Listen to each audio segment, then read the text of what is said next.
बिहार में लगातार बाढ़ का खतरा बढ़ता ही जा रहा है।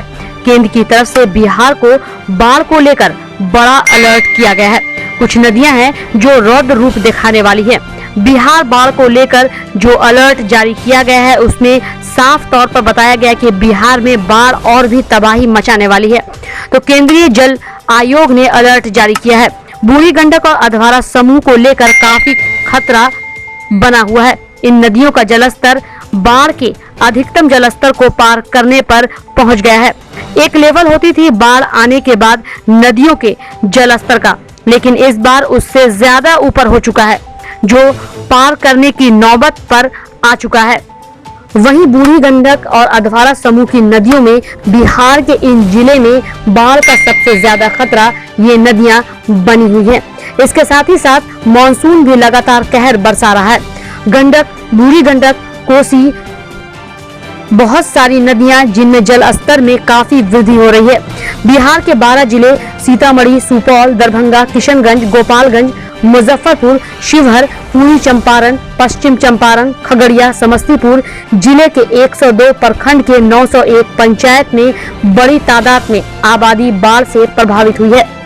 प्रभावित लोगों को सुरक्षित स्थान पर पहुंचाया जा रहा है। वहीं दूसरी तरफ केंद्र के साथ ही साथ मुख्यमंत्री नीतीश कुमार ने भी कहा है कि जुलाई से ज्यादा अगस्त में बाढ़ तबाही मचा सकती है।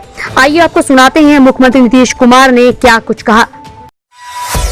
उतना हालांकि कई साल नहीं हुआ है, बहुत कम दिन ऐसा होता रहा है, लेकिन इस बार तो बहुत ज्यादा शुरू से हो रहा है। लेकिन अभी तो और ज्यादा संभावना जो है अगस्त का और सितंबर का, तो इसको ध्यान में रख करके हम लोग को चलना है। इतने ही से तो काम चलेगा नहीं। बिल्कुल सर। और हम डे 1 से इरिगेशन डिपार्टमेंट को हम लगातार यही बात शुरू से कह रहे हैं कि भाई इस बात का ध्यान रखिए कि और जो बढ़ेगा फ्लो, तो वैसी स्थिति में और जिसकी संभावना है अभी ये आपका जुलाई महीना है, ये जुलाई महीना कोई उतना ज्यादा नहीं मान करके चला जाता है।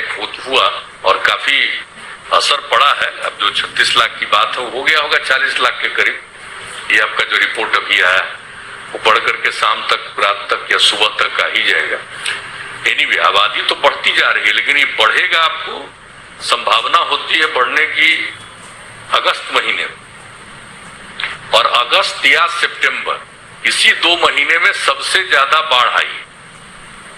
और एक्सेप्शनली एक बार 2-3 बार ऐसा हुआ है अपने बिहार में, जो अक्टूबर के भी फर्स्ट वीक में 1-2 बार ऐसा हुआ है जिसको में असर पड़ा है। और वो तो खास करके आप सब जानते ही हैं, गंडक और कोसी दोनों के बारे में जानते हैं कि दोनों जगह असर पड़ा है। कभी एक बार अक्टूबर में भी जाकर के, लेकिन खैर वो तो रेयर है। अभी तो अब ये बीत रहा है, ये महीना 29 तारीख आज हो गया, लेकिन अगस्त के लिए पूरी तैयारी। और जो हम शुरू से कह रहे हैं कि भाई इसका एकदम बिल्कुल आइडिया पहले से लगा करके रखिए और लोगों को सेपरेटली ले जाने का उपाय हम लोगों को करने के लिए बिल्कुल तैयार रहना पड़ेगा। क्योंकि आप समझ लीजिए कि इस महीने में ही, जुलाई महीने में ही ये स्थिति अगर है, तो आप सोच सकते हैं कि अगस्त और सितंबर में क्या होगा। वैसे तो कोई जानता नहीं, ये तो बिल्कुल चीज है, नेचर की चीज है, कब कहाँ कितनी वर्षा होगी। और कितनी बार तो हम लोग देखे हैं कि खूब वर्षा हो गई, उसके बाद सूखा पड़ गया लास्ट ईयर, फिर वर्षा हो गई। तो वो तो इस बार स्थिति है नहीं, लगातार ही। और इस बार का देख लीजिए कि यूनिक है। आप देख रहे हैं ना कि ये कौन महीना बीत रहा, सावन। और घाट का तो पुराना हम पहले भी कह चुके हैं ना, वो कहा कि भाई अगर जेठ में पुरवैया चला तो सावन में तो धूल उड़ेगा। अब वो तो हुआ नहीं। आज देख रहे हैं ना, अब तो बचा कितना दिन है सावन का, कितना दिन बचा, मुश्किल से 7 या 8 दिन बचा। तो ऐसी स्थिति में आप समझ सकते हैं कि एकदम बिल्कुल है, ये जो पर्यावरण की स्थिति है वो एकदम बिल्कुल विभिन्न है इस वर्ष। ले जाने में मदद कर रही है। बिहार में अब तक बाढ़ की चपेट में लगभग कई गांव आ चुके हैं। लगातार नदियों के जलस्तर भी बढ़ते ही चले जा रहे हैं। गांव के साथ साथ बाढ़ की चपेट में अब धीरे धीरे शहर भी आने लगे हैं। हर साल बाढ़ की वजह से गांव में फंसे लोगों को बेघर होकर सड़कों पर अपनी जिंदगी काटनी पड़ती है। आपको यह भी बता दें कि यह गांव NH 527 B के पास है। बता करके और लोगों को बताना है कि सबको मास्क हम लोग देंगे। जैसे कोई रिलीफ कैंप आप चलाते हैं तो वहाँ पर मास्क देने का तो इंतजाम रखना पड़ेगा,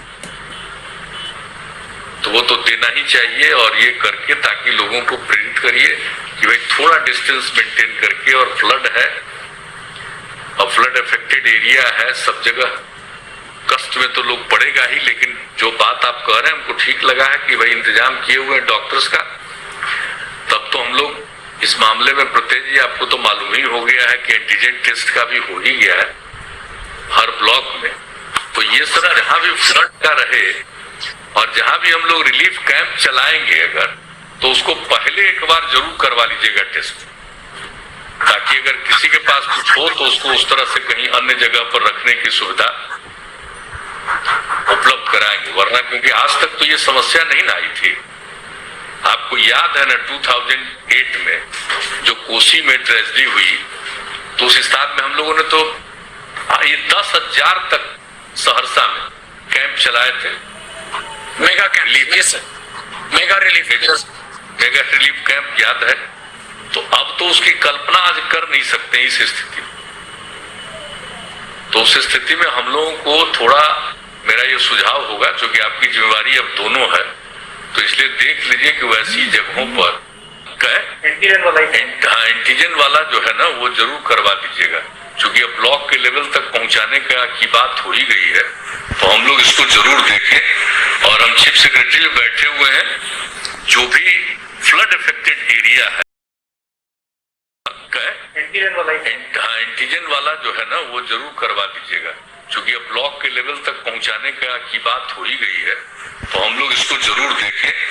और हम चीफ सेक्रेटरी में बैठे हुए हैं, जो भी फ्लड अफेक्टेड एरिया है